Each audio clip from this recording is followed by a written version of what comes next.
jihadists. More than 350 young men from here traveled to Syria to fight with terror groups. Now, as some return home, European leaders say the consequences are serious. It looks like yet another indication of the huge risk that we face from Islamist extremist terror in Europe. British Prime Minister David Cameron meets with President Obama at the White House today to discuss counterterrorism. Mark Martin, CBN News. The U.S. says it plans to send 400 troops to train moderate Syrian rebels this spring. A Defense Department spokesperson said the trainers will work out of Saudi Arabia, Turkey, and Qatar. It is part of an overall campaign to defeat Islamic State militants who've taken control of large parts of Syria and Iraq. U.S. troops are already working in Iraq to train security forces there. More than 2,000 U.S. troops are in Iraq, and the president has authorized deployment of up to 3,000. Duke University is backing off its plans to broadcast the Muslim call to prayer from its chapel tower. The move stirred a national controversy, including pushback from Duke alumni and the local community. The university cited credible threats for reversing its decision. Many Duke students, however, expressed support for the call to prayer.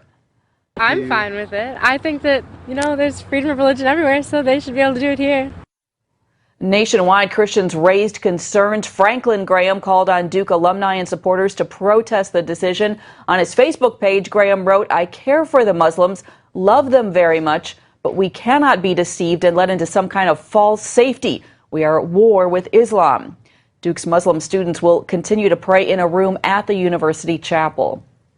High school students in Arizona must meet a new requirement before they graduate. They have to pass the U.S. citizenship test. Arizona is the first state to enact such a requirement. The test is being pushed nationally by the Joe Foss Institute, which aims to have all 50 states adopt it by 2017. That's the 230th anniversary of the U.S. Constitution. The institute says legislators in 15 states are expected to consider it this year. Some critics question whether the test is the best way to engage students in civics education. Americans will have an easier time traveling to and doing business with Cuba thanks to new rules that go into effect today. They are part of the president's plan to reestablish diplomatic relations with the island nation. Americans authorized to travel to Cuba will no longer need to apply for special licenses. They'll be able to use credit cards there and bring home up to $100 in alcohol and tobacco, including those famous Cuban cigars. The new rules will also allow U.S. exports of telecommunications, agriculture, and construction equipment to Cuba. In the days leading up to Martin Luther King Day, church leaders from across the nation are heading to Texas for an event that is aimed at healing the racial divide. It is called the Reconciled Church. The event kicked off Thursday at Bishop T.D. Jakes' church, the Potter's House. CBN News recently spoke with Bishop Harry Jackson, who is co-hosting the event, and he talked about why racial divides, terror attacks, and even the ever-sinking economy are all supernatural signs. Paul Strand has more.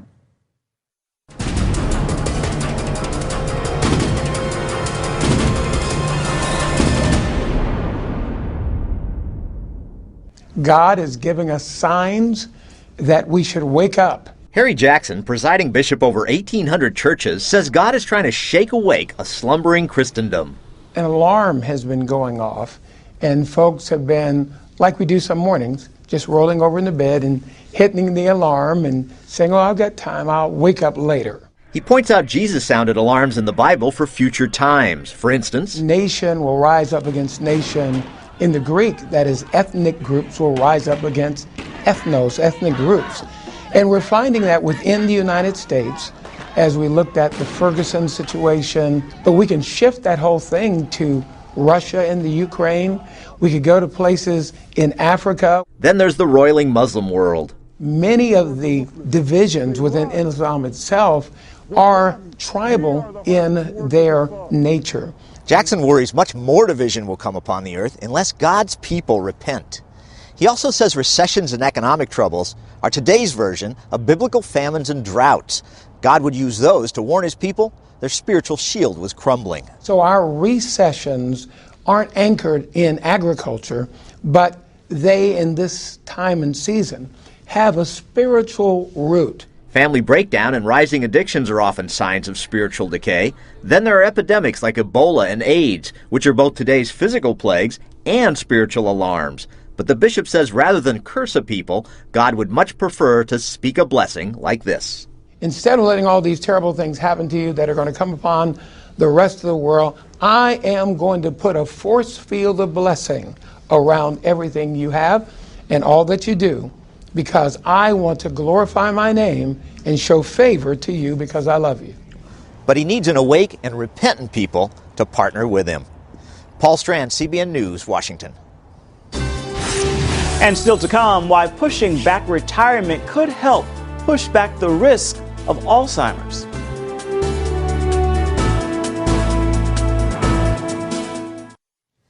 Certain plastic products might cause brain problems. Researchers at the University of Calgary have discovered that the chemicals BPA and BPS cause changes in the way brains are formed, changes that lead to hyperactivity. Even though scientists studied zebrafish, their brains are surprisingly similar to human brains.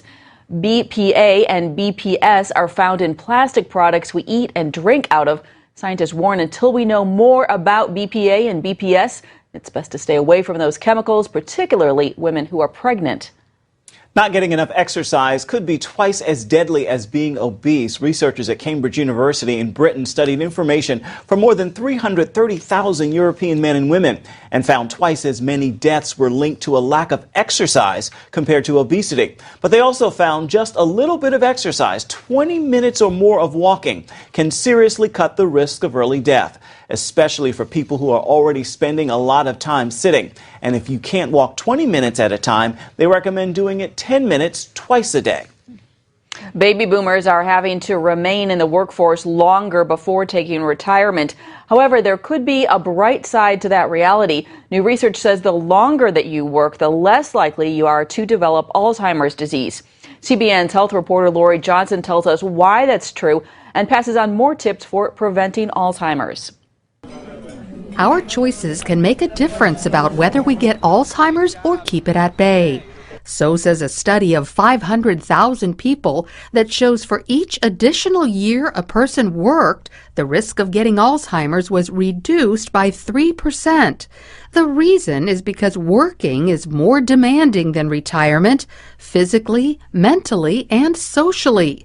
Stimulation in all three of those areas leads to a healthy brain because they increase the blood flow in the brain and also increase chemicals that protect the brain and slow its deterioration. In addition to those activities, a healthy brain also depends on a good diet, according to a study at the Oregon Health and Science University. We're interested in things that might have a role in the prevention of Alzheimer's disease, but also looking for things that might be actually causing the disease. Bowman and his colleagues studied 104 seniors with an average age of 87 and found people who ate trans fats scored lower on thinking and memory tests.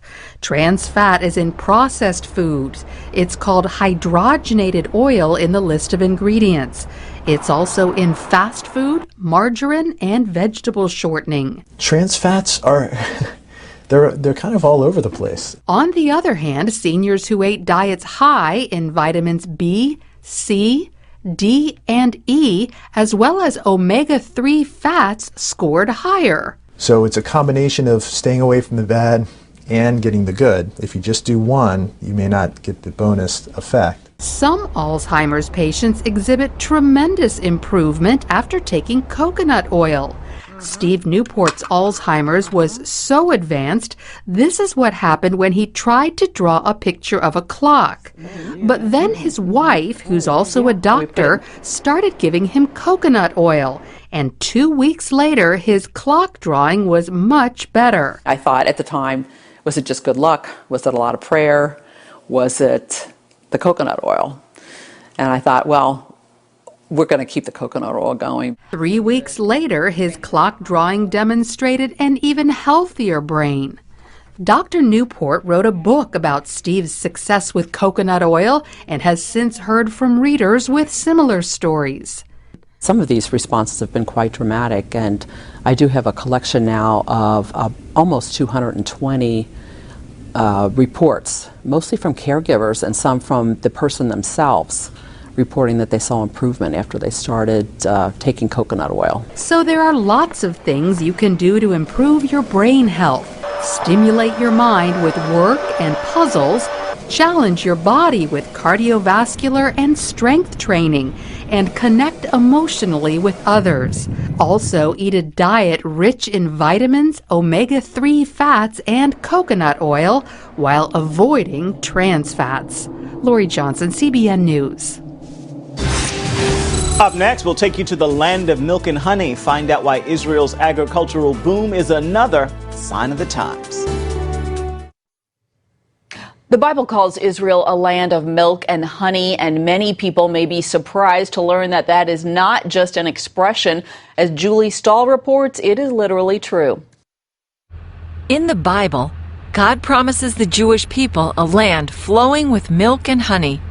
And while it's a sign of abundance, it's also literal. In fact, milk and honey is critical. It's used 20 times in Scripture. But when the Jewish people returned from 2,000 years in exile, they found a barren desert land. And Orthodox Jewish author Moshe Kempinski says that was all in God's plan. God says, I'm going to do something miraculous. I'm going to create a land that even though those climate issues don't call for it, it's going to be a land that's going to be filled also with dates and honey and also with milk, so that you know that nothing comes here. Nothing in this land comes here except when it's from me. And God has delivered on that promise. We consider leaders in that production of milk in the world. Despite the heat, humidity, and limited resources, the Israeli cow produces more milk per year than cows in the U.S., European Union, and Australia. We keep going up.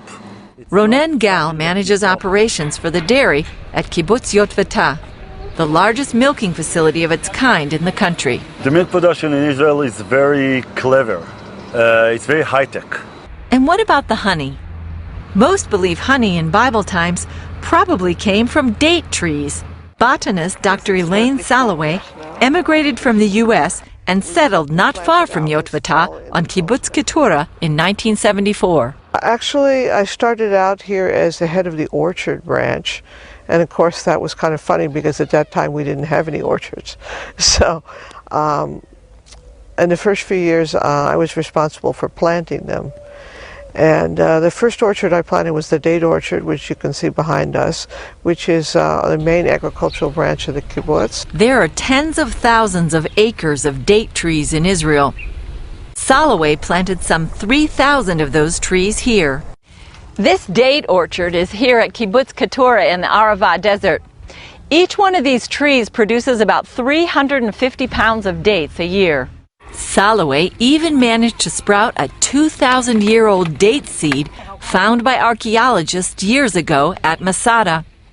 Nicknamed Methuselah, the tree is now 5 years old.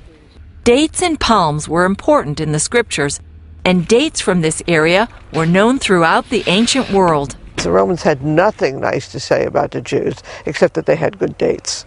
And their emperors actually used to order Judean dates to eat. And there were some very, very good date varieties in that day. They were famous through the known world. Today, Israel's dates are still famous throughout the world. Israel exports some 12,000 tons of dates each year to 20 countries. Now, Salaway is going beyond dates to grow other life in the desert. I'm looking for trees that love to live in the desert, that rejoice to live in the desert, not the ones I have to keep on life support. She found clues in the Bible. Well, the biblical trees, if they grew here in the old days, why shouldn't they grow here now? We reintroduced frankincense and myrrh, which had probably been introduced at the time of King Solomon. According to what we can tell from folk tales and from the Bible, there was already an incense and a medicinal tree being cultivated here called the balm of Gilead. The frankincense and myrrh brought to Jesus were probably in crystal form like this. According to Kempinski, The revival of trees in the land is the first sign of redemption. Ezekiel 36 says, mountains, shoot forth your branches, give forth your fruit, because my children are coming home. That's an unusual thing for God to tell a tree. That's what he created a tree to do. Except God is saying in Leviticus, I said it's going to be a desolate land when I kick you out.